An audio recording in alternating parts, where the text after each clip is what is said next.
Selamat siang para pendengar e-kanal Simpadu PMI Disnaker Trans Provinsi Jawa Timur. Hari ini kita berjumpa lagi untuk membahas satu topik khusus. Bersama kita juga hadir seorang narasumber khusus dan saya juga hadir di sini dari Universitas Surabaya karena hari ini adalah topik khusus yang bekerja sama dengan Universitas Surabaya dengan Disnaker Trans Jawa Timur. Perkenalkan, saya Inge dari Universitas Surabaya. Dan kami juga mengundang satu narasumber dari LPKP Jatim, Ibu Sutia.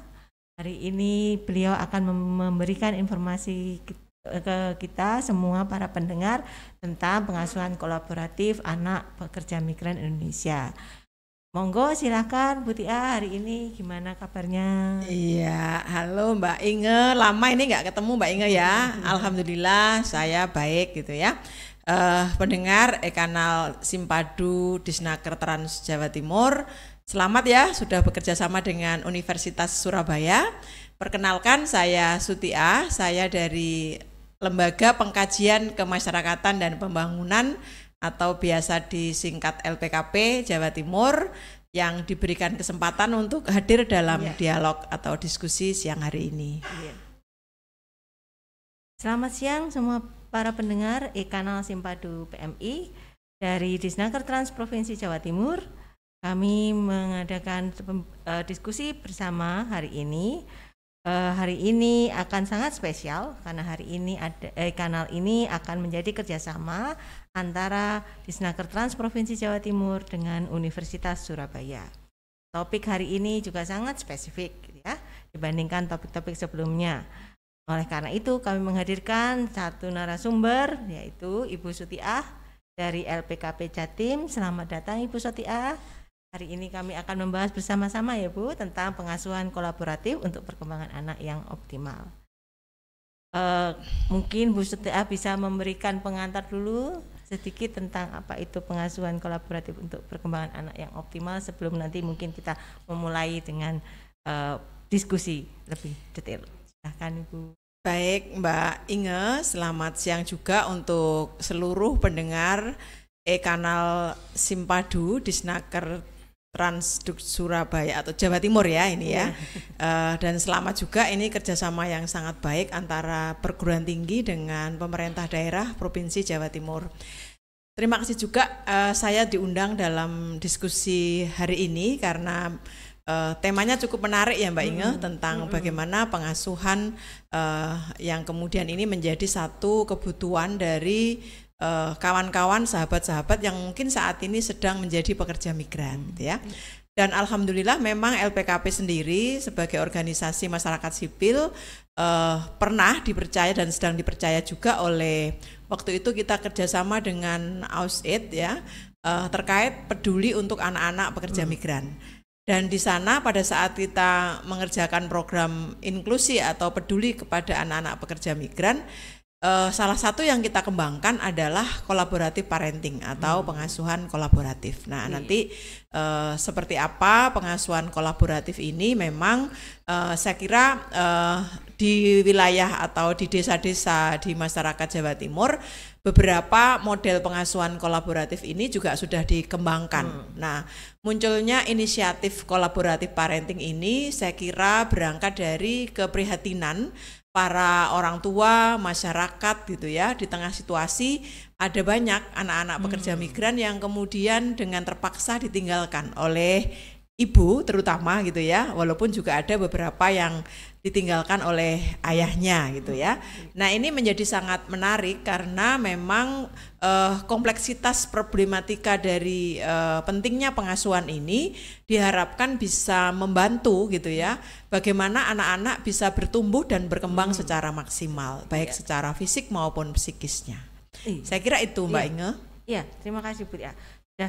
Tadi sempat mendengarkan satu informasi pendek gitu ya tentang apa itu pengasuhan kolaboratif dan bagaimana sebenarnya selama ini mungkin sudah ada, tapi kalau kita ingin mengenal lebih jauh, mengetahui lebih dalam dulu ya, atau mundur ke belakang sedikit tentang sebenarnya banyakkah Mbak atau berapa sih sebenarnya jumlah gitu ya, kalau mau dibilang jumlah anak yang memang ditinggalkan orang tua yang memang bekerja di luar negeri karena ada kebutuhan ekonomi dan lainnya.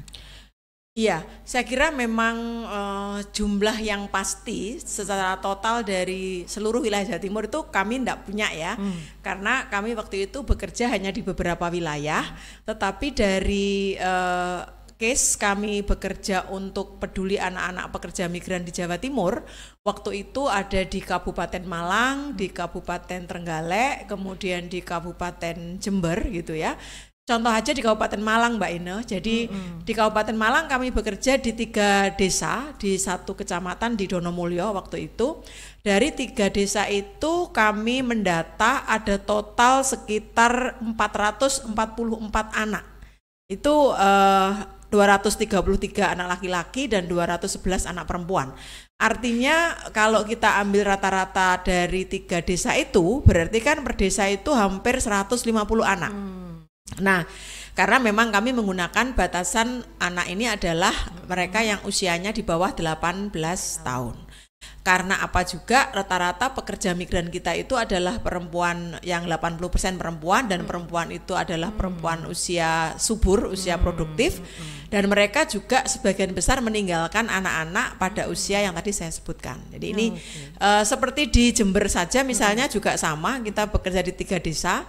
Di 3 desa di Kecamatan Ledo Ombok itu ada sekitar 230 anak yang ditinggalkan oleh orang tuanya, dan mereka kemudian diasuh oleh ada yang kalau bapaknya yang pergi dia diasuh sama ibunya, kalau dia ditinggal bapak sama ibunya dia diasuh sama nenek atau kakek, dan ada juga yang diasuh oleh paman atau Pak D Bude gitu ya, bahkan ada yang diasuh oleh orang lain. Nah ini saya kira kondisi bahwa data terkait jumlah anak-anak pekerja migran itu potensinya cukup banyak ya, apalagi kita tahu Jawa Timur itu hampir separuh kabupatennya dia punya potensi untuk menjadi pengirim pekerja migran. Jadi artinya kalau dilihat dari situasi yang ada, informasi yang sempat dikumpulkan, apa yang sudah pernah dilakukan, apakah memang berarti kalau Jawa Timur anggapannya ada daerah-daerah pengirim gitu ya, yang terbesar, artinya juga di situ banyak anak PMI, apakah bisa dikatakan seperti itu ya Mbak? Saya kira begitu gitu ya. Sekalipun mungkin mohon maaf data-data pemberangkatan pekerja migran yang secara prosedural itu mungkin tidak sebanyak yang realnya, karena kita tahu Jawa Timur juga punya angka jumlah pekerja migran yang unprosedural, artinya mungkin mereka berangkat tidak melalui prosedur yang kemudian ditetapkan oleh Dinas Tenaga Kerja, tetapi mereka meninggalkan anak-anak di kampung halaman. Nah, karena kami melakukan pendataan ini melibatkan kader-kader di tingkat desa gitu ya. Setiap keluarga ada yang meninggalkan 2 orang anak, ada yang 3 orang anak, ada yang 1 orang anak, dan praktis rata-rata pekerja migran kita yang berangkat, apakah dia ke Malaysia, ke Singapura, ke Hong Kong, atau mungkin juga yang di Timur Tengah, mereka juga meninggalkan usia-usia anak gitu. Jadi iya Mbak, terima kasih. Jadi tadi sempat dibilang bahwa memang yang ditinggalkan itu kalau dibilang anak berarti usia 0 sampai 18 tahun. Dan sangat beragam yang ditinggali atau diberi tanggung jawab itu untuk akhirnya pengasuhan. sangat beragam untuk pengasuhannya. Ada yang memang karena bapaknya bekerja jadi masih dengan ibunya. Ada yang kalau ibunya bekerja bisa saja dengan bapaknya atau dengan neneknya gitu ya. Atau dengan anggota keluarga lain, bahkan ada yang dengan orang lain gitu ya. Betul. Nah, kalau dilihat dari ragam itu Mbak, kalau misalnya itu masih diasuh oleh katakanlah anggota keluarga, katakanlah ibunya sendiri atau bapaknya sendiri atau nenek ataupun anggota keluarga sendiri yang lain gitu, yang agak jauh gitu ya, bukan keluarga inti, itu memunculkan banyak-banyak permasalahan apa enggak? Iya, saya kira sejauh kami melakukan intervensi mulai dari pendataan gitu ya, bahkan intervensi membangunkan kesadaran bagi masyarakat termasuk pemerintah desa bahwa anak-anak pekerja migran itu pada posisi sebagai kelompok yang membutuhkan perlindungan khusus karena kerentanannya yang luar biasa, itu saya kira berangkat dari kompleksitas permasalahan yang dihadapi. Jadi misalnya saja ketika anak-anak pekerja migran pada usia balita ya, di bawah 5 tahun gitu ya, kita tahu bagaimana kebutuhan seorang balita dalam tumbuh kembangnya Mereka misalnya saja saya pernah menemukan kasus dia bayi umur 1 tahun ditinggalkan oleh ibunya harus pergi ke luar negeri. Oleh karena itu dia pasti tidak mendapatkan asupan ASI pada ketentuan misalnya sampai umur 2 tahun gitu ya. Kemudian ketika dia diasuh oleh keluarga, apakah itu oleh ibunya atau oleh paman, bibi, kakek, nenek, pada kondisi ekonomi yang terbatas, kami juga menemukan kasus-kasus bahwa pemberian nutrisi itu tidak sesuai dengan kebutuhan standar gitu ya, ketika bagaimana mengasuh balita agar tumbuh kembang secara baik gitu. Kemudian di beberapa kasus juga saya kira tingkat kepraktisan pengasuhan itu juga sudah mulai menjadi satu tren keinginan harapan dari pengasuh. Jadi misalnya berangkat sekolah dibuatkan Indomie gitu kan, atau pulang sekolah diberi uang untuk beli Indomie. Padahal kita tahu bahwa makanan-makanan itu kan tidak cukup baik gitu ya untuk mendukung tumbuh kembang anak gitu ya. Bahkan saya pernah lihat bayi umur 1 tahun sama neneknya itu dikasih makan itu singkong gitu ya. Nah itu kan menurut saya juga tidak sesuai gitu ya. Nah ini kalau kita bicara pada problem-problem di usia balita, mungkin kalau balita itu lebih pada aspek bagaimana memastikan tumbuh dan pertumbuhan secara fisik maupun psikis mereka gitu ya. Belum lagi kerentanan mereka mengalami perlakuan salah dan juga kekerasan. Kita tahu gitu ya, anaknya sendiri saja seringkali kalau pada posisi orang tua ya, ayah atau ibu pada saat dia kondisi tidak stabil secara emosional, anak seringkali menjadi sasaran. Apalagi ketika ini yang asuh adalah tidak keluarga inti, tidak orang tua, tidak bapak ibunya.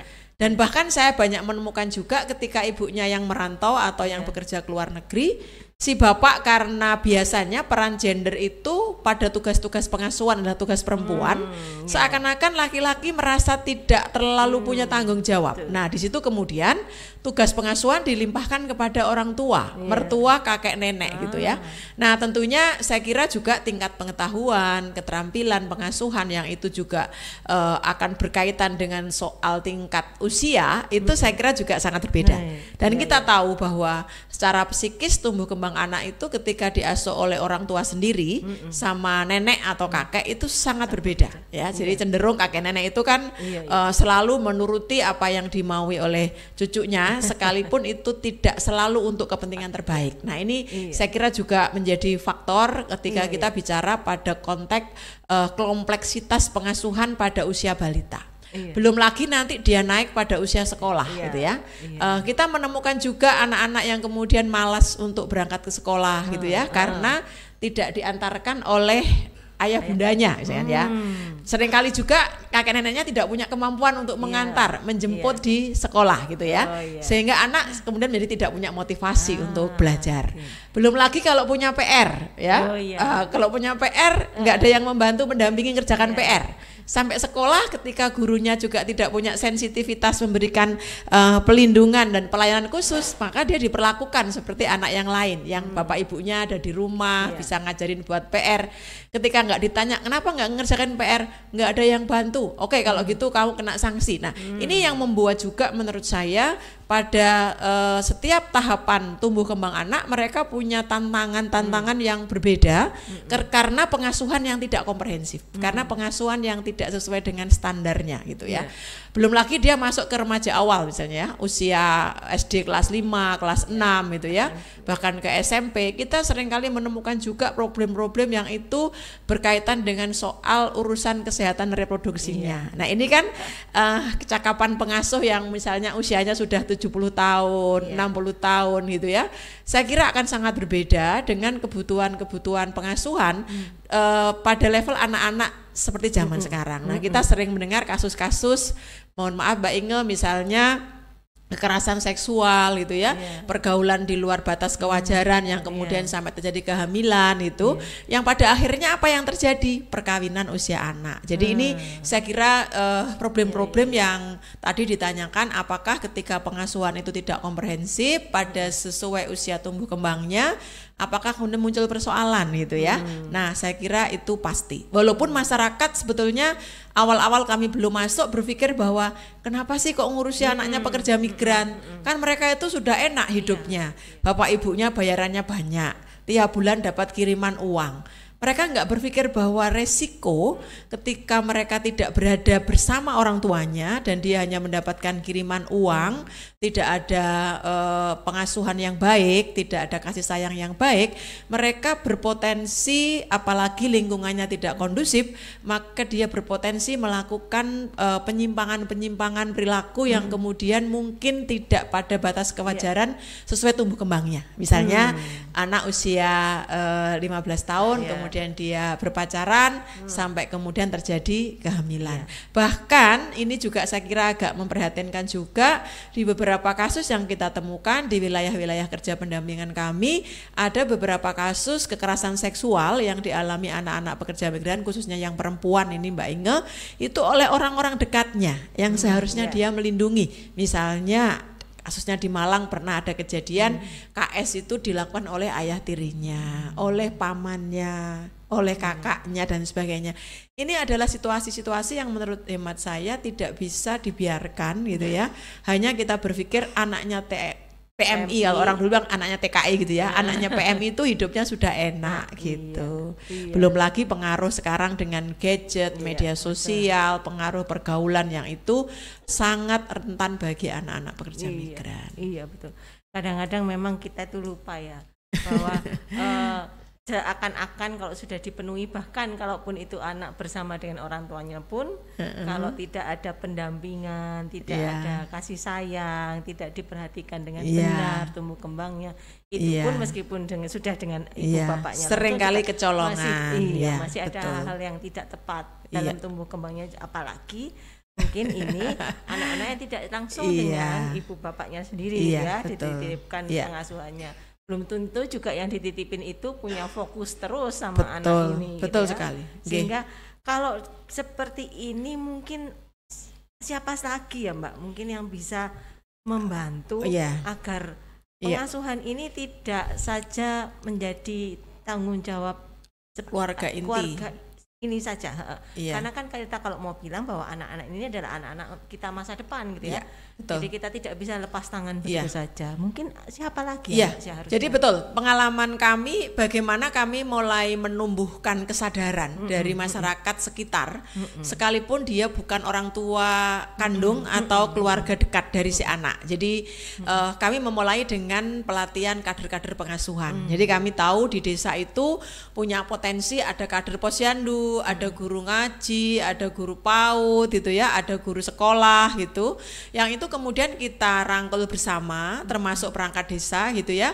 Dan kemudian kita sentuh emosinya, kita bangun kesadarannya, kita bangun bagaimana mereka punya empati kepada anak-anak seperti itu, dan itu kita mulai dari pelibatan mereka di pendataan, Mbak. Jadi ketika dia door to door mendata, bertanya, mengakses gitu ya, gimana kondisi anak-anak yang ditinggalkan oleh bapaknya ke luar negeri, ibunya di luar negeri seperti apa, itu menurut saya bagian dari membangun sensitivitas para calon kader pengasuhan kami. Nah, setelah itu kawan-kawan tadi dari kader kesehatan, kader posyandu, termasuk juga para guru gitu ya. Kemudian kita latih tentang bagaimana pelatihan, kalau bahasa kerennya itu pelatihan konvensi hak anak gitu ya. Jadi kita lebih memperkenalkan sebetulnya anak itu punya hak seperti apa sih gitu. Nah, siapa yang harus memenuhi kewajiban atas pemenuhan hak itu gitu. Apakah hanya orang tuanya atau kita juga sebagai masyarakat punya tanggung jawab untuk melakukan itu kita lakukan ya. Dan kemudian layanan-layanan yang mereka punya itu kemudian kita kenalkan ke mereka. Jadi kalau misalnya guru-guru PAUD yang kita libatkan dalam proses pendataan dan kemudian pelatihan, maka kita minta guru-guru PAUD itu untuk bagaimana menjemput bola anak-anak yang seharusnya usia PAUD, mereka dibawa nih ke tempat-tempat pos PAUD gitu ya. Sekalipun misalnya paman bibinya, kakek neneknya gitu ya, dia tidak punya kesempatan menunggui misalnya, mereka memastikan bahwa anak-anak ini aman di dalam pengasuhan para guru PAUD di pos PAUD. Pada saat posyandu misalnya, kita tahu bahwa posyandu itu kan identik dengan ibu-ibu. Iya. Kalau misalnya TKI-nya yang berangkat atau PMI-nya yang berangkat ibunya, yang di rumah ayahnya gitu kan, nggak mungkin ayahnya itu membawa anaknya ke posyandu. Padahal waktunya timbang, waktunya dapat vitamin, waktunya dapat imunisasi misalnya, kita dorong kader posyandu itu jemput bola, memastikan anak-anak yang diasuh oleh kakek neneknya, oleh paman bibi yang tidak dibawa ke posyandu, dia jemput, dia ambil itu ya, dia bawa ke posyandu gitu ya.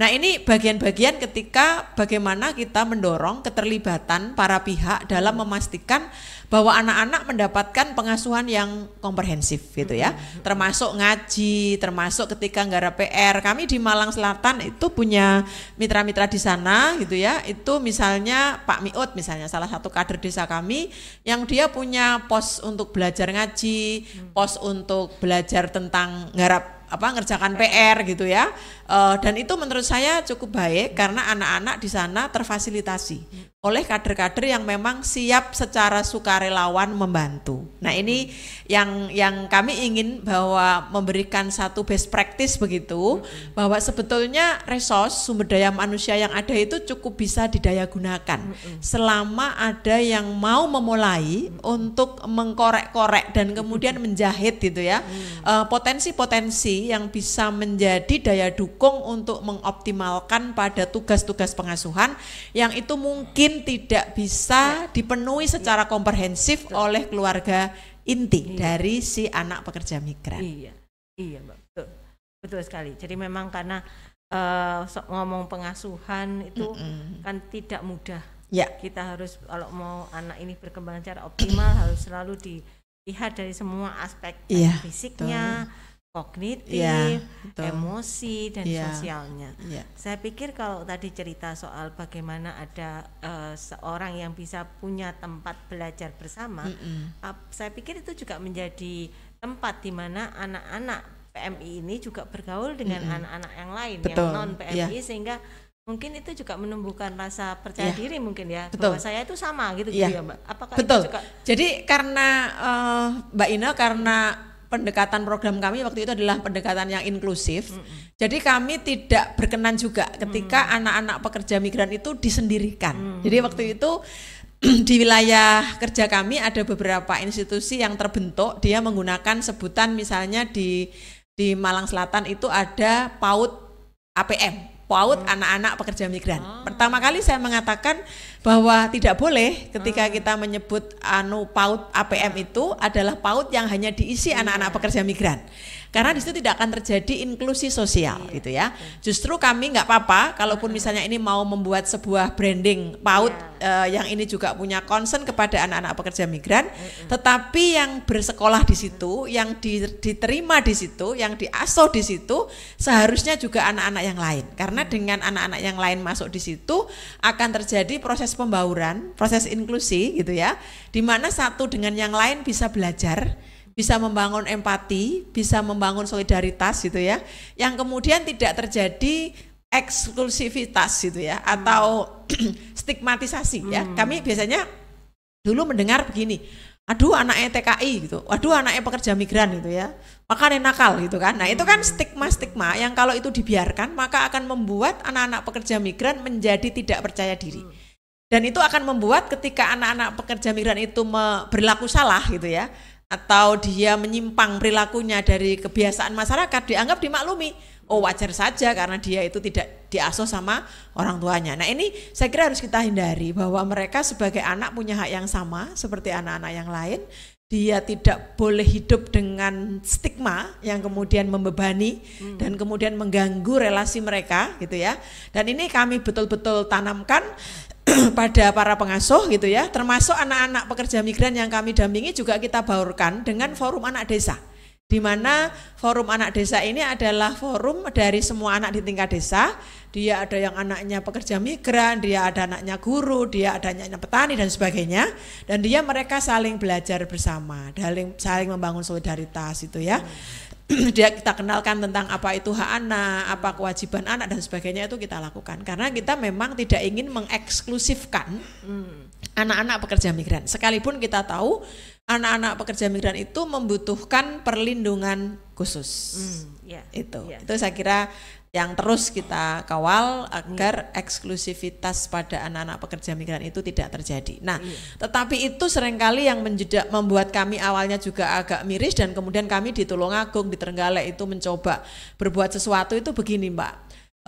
Sebetulnya eksklusi kepada anak pekerja migran itu memang tidak secara declare gitu ya, disampaikan. Misalnya, anaknya pekerja migran nggak boleh sekolah di sini. Itu praktis tidak pernah ada.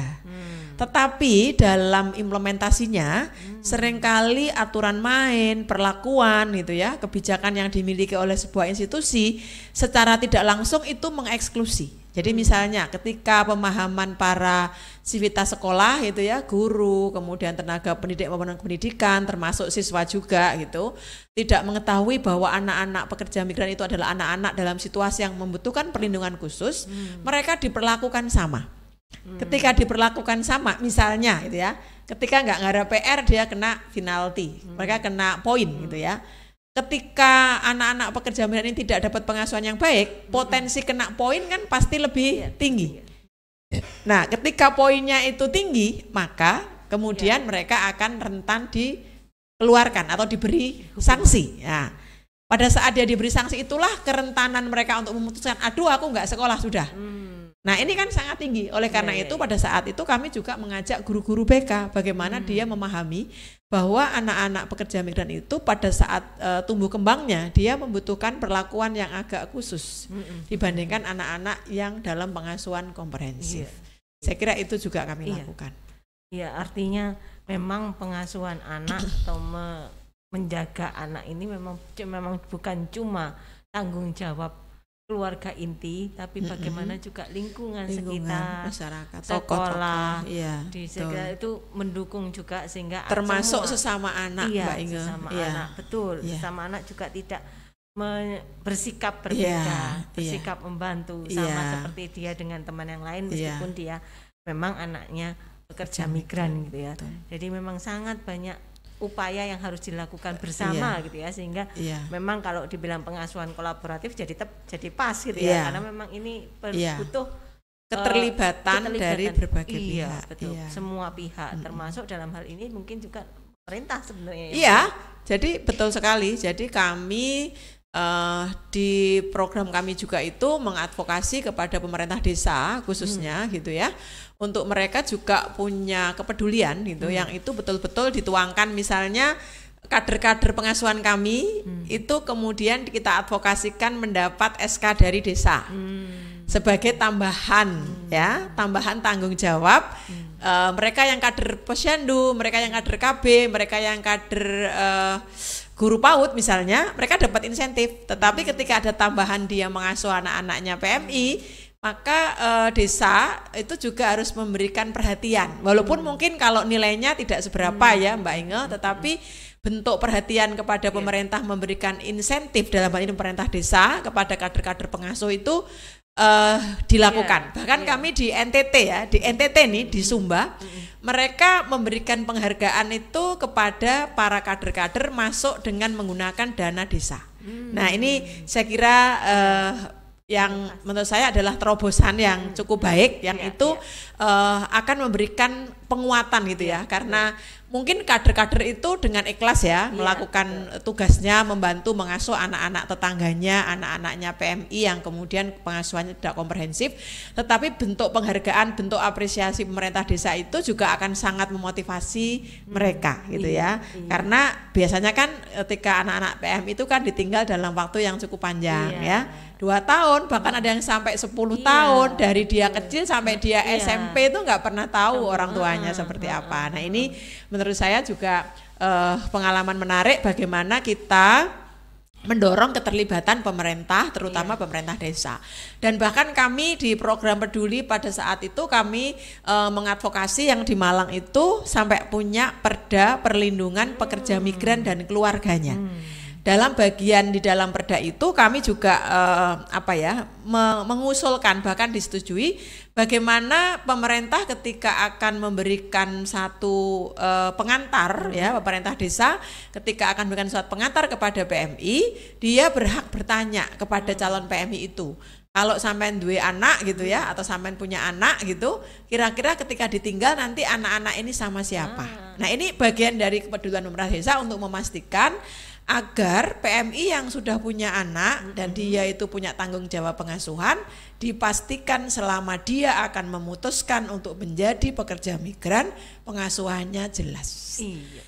Ini yang sebetulnya kita juga sudah advokasi itu.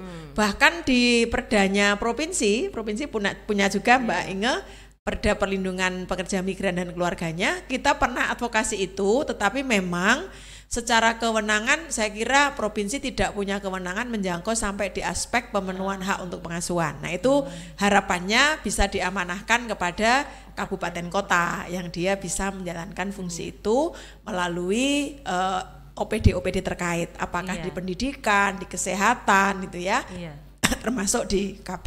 Iya. Saya pikir kalau dengar cerita dari Mbak Tia tadi bagaimana sebenarnya kondisi di lapangan, sebenarnya pengasuhan kolaboratif ini bukan tidak mungkin, sangat mungkin dilakukan ya, sepanjang ada kesadaran dan kemauan dari semua pihak untuk sama-sama memperhatikan, karena anak ini anak kita juga, anak kita nanti di masa depan yang nantinya juga membangun bangsa ini gitu ya, kalau mau memikirkan ke depan panjang. Jadi perlu memang semua pihak punya peran gitu ya, karena tadi sepertinya kalau ngomong praktek-praktek baik ada cukup banyak saya pikir ya, dari apa yang sudah dilakukan, seperti ada yang menyediakan tempat, ada yang mau berbagi, ada yang mau langsung terjun jadi keliling, pendampingnya menjemput kalau mau posyandu gitu ya. Bahkan di Malang Selatan itu sampai kita bisa menggugah empati para Karang Taruna gitu ya, sampai dia itu mau punya punya semangat gitu ya untuk mengajari anak-anaknya pekerja migran itu di seni budaya. Karena kalau itu tidak ada kanal-kanal untuk mengembangkan bakat minat kreativitasnya, anaknya itu kan cenderung energinya itu digunakan untuk yang lain gitu ya. Itu saya kira juga menarik, bagaimana kolaboratif parenting itu betul-betul melibatkan multi pihak. Iya, betul Mbak. Memang itu harus perlu kita terus bangun soal kesadaran itu. Nah, dari apa yang sudah Mbak Tiah lakukan selama ini, bagaimana melihat di lapangan, kira-kira apa sih sebenarnya, pasti masih ada sih yang perlu gitu, masih perlu ditingkatkan, perlu dilakukan lebih ke depannya gitu. Jadi sebetulnya kami itu dulu bercita-cita Mbak Inge dengan intervensi program peduli anak-anak pekerja migran yang kemudian sudah mencoba menginisiasi berbagai praktek baik yang kami lakukan di komunitas itu ya, dengan model-model kolaboratif parenting. Ada yang pakai istilah pengasuhan gotong royong gitu ya. Kami punya kerjasama dengan Tanoker di Jember misalnya. Mbak Cici itu mengembangkan yang namanya pengasuhan gotong royong. Itu sebenarnya maknanya sama gitu ya. Nah, dari apa yang kami lakukan sampai kita dorong diformulasikan menjadi sebuah kebijakan di tingkat provinsi, di tingkat kabupaten kota. Itu harapan kami bagaimana agar pemerintah di berbagai level termasuk di desa, bahkan kami setelah program kami selesai pun kami masih sering berdatang ke desa untuk bagaimana desa-desa yang punya inisiatif membuat peraturan desa terkait perlindungan anak, termasuk di dalamnya anak-anak pekerja migran, itu betul-betul ditangani dengan baik. Karena kalau misalnya praktek baik yang kami punya kemudian tidak di handover, tidak di TL oleh pemerintah yang memiliki sumber daya berkelanjutan, itu juga agak susah. Makanya kami juga menghasilkan satu manual atau satu tulisan tentang bagaimana pengasuhan bersama yang berbasis budaya gitu ya. Dari program kami itu, waktu itu kami melonseng, kami sampaikan kepada pemerintah, terutama adalah OPD-OPD yang memiliki keterkaitan langsung di dalam menangani persoalan-persoalan anak pekerja migran, baik itu di pendidikan, kesehatan, DP3A gitu ya. Harapan kami adalah model-model ini dikembangkan lebih masif, lebih luas gitu ya, supaya betul-betul pekerja migran atau perempuan sebagian besar yang menjadi pekerja migran, ketika dia bekerja di luar negeri meninggalkan anak-anaknya itu hatinya tenang, bisa bekerja produktif gitu ya, dan kemudian nanti ketika pulang anaknya tidak ditemui dalam situasi yang bermasalah. Mbak Inge, saya punya pengalaman yang sangat menyedihkan. Ada satu anak pekerja migran yang kemudian dia hanya lulus SD, dia kemudian jadi korban trafficking. Pada usia 16 tahun dia sudah udah ditemukan dalam kondisi dia terpapar HIV/AIDS. Ibunya ada di luar negeri. Nah ini kan sebetulnya kan nggak ingin ya orang tua kerja luar negeri itu kan demi untuk anak-anaknya. Tapi ketika tugas pengasuhannya tidak diselesaikan dengan baik kepada orang-orang yang ada di kampung halaman, bisa jadi dia pulang menjumpai anaknya dikorban kekerasan seksual, anaknya putus sekolah, anaknya kemudian terlibat narkoba dan sebagainya. Walaupun saya juga ingin sampaikan ada banyak juga anaknya PMI yang ditinggal oleh orang tuanya bekerja di luar negeri, dia sukses bisa kuliah, dia bisa berhasil kemudian bekerja dengan bagus. Nah ini yang harus jadi role model menurut saya. Jadi yang negatif kita lihat, yang positif juga tetap kita lihat ya sebagai sebuah apresiasi bahwa kita ingin tahu sih yang mereka ditinggalkan orang tuanya dan sukses itu apa sih rahasia keluarga yang mengasuh. Ya itu kan yang harus dijadikan sebagai bahan pembelajaran bersama. Terutama dalam hal ini paling dekat adalah pemerintah desa gitu ya. Walaupun tadi saya lebih banyak mengeksplorasi pada pemenuhan pemenuhan hak anak-anak pekerja migran terutama dari sudut pandang yang dia bermasalah. Tetapi yang dia tidak bermasalah, kami punya kader dari Forum Anak, dia adalah mantan anak pekerja migran yang dia luar biasa menjadi kingmaker bagi anak-anak untuk membawa perubahan bagi anak-anaknya. Dia bilang, saya juga anaknya TKI, tapi saya bisa berhasil. Nah ini kan saya kira menjadi sangat penting. Seperti itu Mbak Inge. Iya Mbak ya.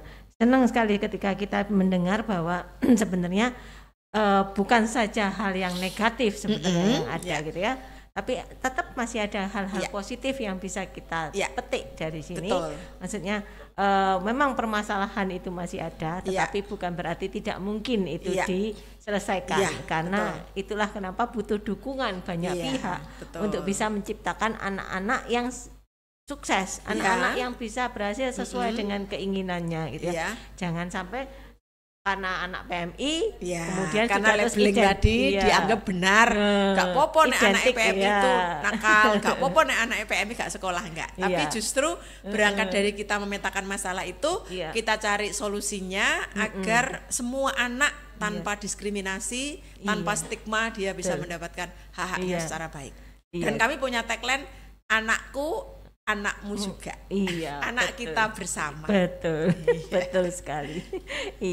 Terima kasih Mbak Tia sudah mau berbagi pengalaman dan semua informasi apa yang sudah ditemui di lapangan buat kita di sini semua, para pendengar e-kanal Simpadu PMI. Saya pikir apa yang kita bahas hari ini, semua informasi itu sangat berguna untuk ke depan gitu ya, bagaimana bisa kita melindungi anak-anak semua termasuk anak pekerja migran untuk bisa menjadi anak yang benar-benar seperti yang dicita-citakan mereka masing-masing dan memberikan sumbangsi besar untuk bangsa kita, karena ke depan mau enggak mau pemimpin bangsa kita adalah anak-anak kita sekarang. Betul sekali. Itu yang saya kira menjadi tekad kami. Dan kami juga berpesan sebetulnya kepada sahabat, kepada adik-adik, kepada teman-teman yang saat ini misalnya memutuskan untuk bekerja ke luar negeri dan harus menjalani parenting jarak jauh, tidak berarti ketika kita meninggalkan anak di kampung halaman juga meninggalkan semuanya. Komunikasi, sempatkan untuk bertanya, sempatkan untuk memantau tumbuh kembang mereka, sempatkan untuk memberikan apresiasi kepada mereka. Menurut saya itu sangat penting, karena itu adalah hadirnya orang tua dalam pengasuhan. Sekalipun secara fisik tidak dekat, saya kira dengan kemajuan teknologi tidak ada alasan gitu ya bagi orang tua, bagi ibu, bagi bapak yang saat ini mungkin pada posisi jarak jauh dengan anak-anaknya harus tetap membangun komunikasi yang positif. Termasuk pengasuhan yang positif, saya kira itu Mbak Inge. Iya betul, apalagi zaman sekarang ya Mbak ya, lebih dimudahkan dengan segala teknologi untuk membuat yang penting ini kan niatnya masih mau ngakui anaknya apa enggak. Karena banyak juga kita temukan PMI itu yang ketika sudah di luar negeri ya wis dianggap tidak punya tanggung jawab yang di rumah gitu ya, sehingga sampai nggak tahu anaknya itu sudah seberapa gitu ya. Bahkan ketika pulang anaknya itu nggak mau sama ibunya karena nggak pernah dekat gitu ya. Nggak pernah kenal, nggak pernah lihat gitu ya. Jadi sudah lupa. Tapi sekarang dengan kemajuan teknologi harapannya itu semua bisa diminimalisir. Barrier itu halangan-halangan itu sudah bisa mungkin dihilangkan, dimitigasi, gitu ya, diminimalkan sehingga tetap mengenal orang tuanya meskipun tidak hadir secara fisik bersama mereka. Mereka diasuh bersama oleh orang di sekitarnya. Betul. Dan menjadi anak-anak yang sukses gitu ya, dalam tanda kutip sukses sesuai dengan apa yang mereka cita-citakan masing-masing. Terima kasih banyak Mbak Tia. Sama-sama Mbak Inge, moga-moga ini bermanfaat ya bagi semuanya. Pastinya ini sangat bermanfaat. Terima kasih para pendengar e-kanal Simpadu PMI. Hari ini kita sudah membahas satu topik soal pengasuhan kolaboratif untuk perkembangan anak yang optimal. Harapannya apa yang kita bicarakan hari ini, apa yang kita bahas hari ini bisa menjadi pemahaman dan pengetahuan yang sangat penting untuk kita semua. Terima kasih saya ucapkan sekali lagi dan sampai jumpa di waktu yang lain.